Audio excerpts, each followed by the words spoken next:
केंद्र सरकार ने 8वां वेतन आयोग बनाने का ऐलान किया है, जो केंद्र सरकार के कर्मचारियों 50 लाख कर्मचारियों को की तनख्वाह, भत्ते और मुआवजों का नए सिरे से फैसला करेगा।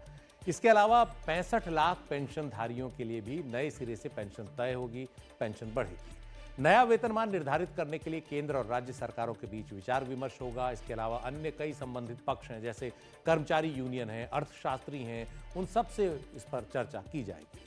इसीलिए अक्सर केंद्र द्वारा गठित वेतन आयोग जो नया वेतनमान तय करता है, राज्य सरकारें भी उस पर अमल करती हैं। यह अलग बात है कि कई बार राज्य सरकारों के खजाने पर इसका बोझ उनकी आर्थिक हैसियत से ज्यादा पड़ जाता है। वेतन आयोग हर 10 साल पर गठित होता है और इसीलिए हर 10 साल पर केंद्र सरकार के कर्मचारियों का वेतन, भत्ते वगैरह बढ़ते हैं।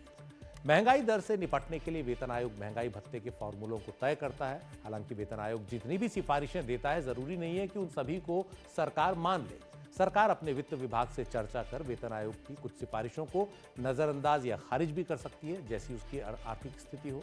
वेतन में शामिल महंगाई भत्ता तय करने के लिए औद्योगिक कामगारों के ताजा उपभोक्ता मूल्य सूचकांक यानी consumer price index for industrial workers, इसके आधार पर कैलकुलेशन की जाती है। इसे हर महीने लेबर डिपार्टमेंट, श्रम ब्यूरो जो है वो जारी करता है। आजादी के बाद से अब तक 7 वेतन आयोग बन चुके हैं, जिनमें आखिरी वेतन आयोग 2014 में गठित हुआ, जिसके अध्यक्ष थे जस्टिस रिटायर्ड अशोक कुमार माथुर। इस आयोग की सिफारिशों को 1 जनवरी 2016 से लागू किया गया। जब सरकार नए वेतन आयोग की सिफारिशों के हिसाब से वेतन देती है, तो उसके खजाने पर काफी बोझ पड़ता है। जैसे 7वें वेतन आयोग की सिफारिशों को लागू करने के बाद 2016-17 के साल में केंद्र सरकार का सालाना खर्च 1 लाख करोड़ रुपए बढ़ गया, क्योंकि ज्यादा तनख्वाहें देनी थी। 7वें वेतन आयोग की सिफारिशें 31 दिसंबर 2025 तक के लिए हैं। 8वें वेतन आयोग की सिफारिशें 1 जनवरी 2026 से लागू होंगी। इसका मतलब है कि वेतन आयोग के सामने अपनी रिपोर्ट को तैयार करने के लिए साल 2025 के अभी 11.5 महीने बाकी हैं।